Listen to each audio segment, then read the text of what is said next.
Caro presidente Delcídio Amaral, senadores, senadoras, eu queria, em primeiro lugar, fazer um agradecimento à exposição clara e objetiva do ministro José Jorge, nosso ex-colega aqui no Senado. Eu estou estreando aqui nesta casa, estou aprendendo muito e cada vez mais. Essa audiência pública decorreu, e também queria agradecer a inquietação do senador Aloysio Nunes Ferreira, quando eu, acidentalmente, acabei relator ad hoc deste aviso, que era para o arquivamento da auditoria e fiscalização que o TCU fez sobre agências reguladoras. Foi providencial a reação do senador Aloysio, que permitiu agora que a gente possa verificar o que constatamos nessa auditoria, que eu também apresento os cumprimentos à equipe técnica do Tribunal de Contas da União pelo rigor com que fez esse trabalho, minucioso, mostrando a fragilidade, e eu diria até a falência da responsabilidade regulatória do país. Das 7 agências fiscalizadas, das 7, 2 só têm padrão que se possa dizer estão funcionando adequadamente. Não só na questão da autonomia financeira, da sua governança, mas também da própria definição das suas funções, que é a ANEEL, e eu sou prova disso. Todas as vezes que provoquei a ANEEL, o atendimento é da melhor qualidade em todos os aspectos, do horário de marcação, do atendimento técnico que é dado por essa agência e das informações que a gente pede. Então, eu sou testemunha. E a Anatel, que é a mais antiga agência reguladora das 7 que nós temos. Das 7, 5 estão em situação absolutamente no limbo. Não tem orçamento, é um desequilíbrio financeiro, as coisas são muito, digamos, improvisadas de alguma maneira, não há transparência também, não há, como na ANEEL, agenda de audiências, publicização de tudo que é feito lá dentro, como deve ser uma agência reguladora. O dado que Vossa Excelência trouxe também, porque, na verdade, os ministérios e os conselhos das respectivas áreas têm a responsabilidade de definir as políticas e as estratégias para cada setor.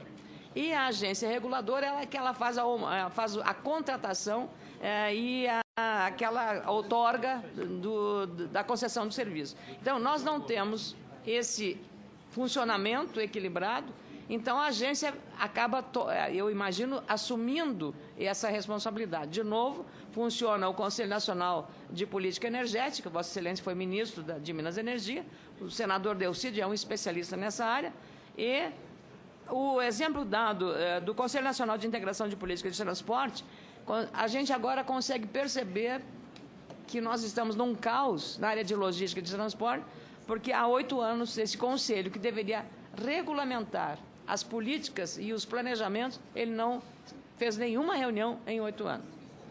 Há um outro limbo nessas agências, porque, como disse Vossa Excelência, a regulamentação, para definir com clareza a função e a responsabilidade de uma agência reguladora, ela está desde 2004 nessa proposta do Poder Executivo, que aparentemente nada fez, que tem maioria, poderia agilizar, se isso fosse de interesse. Um outro aspecto que é chamada atenção é a questão da capacitação técnica e da escolha dos seus dirigentes. Recentemente, aqui, o Senado recusou a indicação da presidenta Dilma Rousseff ao responsável para conduzir a ANTT. Então, foi um momento de demonstração da Casa em relação a uma agência que é muito citada e muito importante. Vossa Excelência trouxe aqui também uma solicitação de que a sabatina deve ser feita com mais rigor.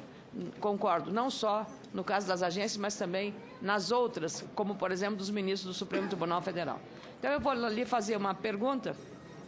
Para renovar, eu queria lhe perguntar se faltam instrumentos às agências para fazer valer os termos contratuais com as empresas. A agência tem se esquecido de aplicar as sanções ou faltam-lhe autonomia e autoridade para fazer essa execução?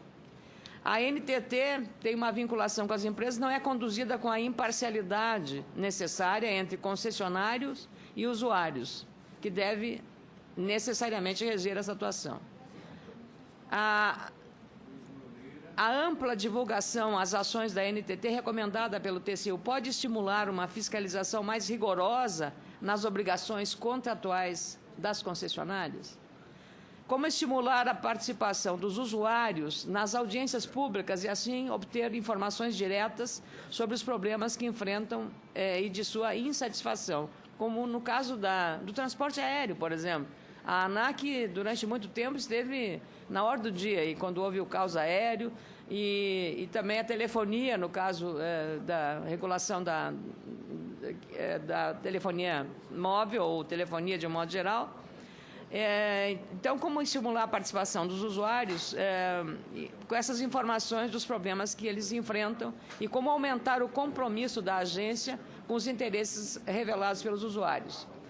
O que o trabalho dos auditores sugere nesse caso? Há algo que poderia ser feito para reforçar as próprias agências, como Vossa Excelência salientou aqui, ou é imprescindível mudar o modelo de concessão de estradas, por exemplo, de estradas adotados pelo governo federal?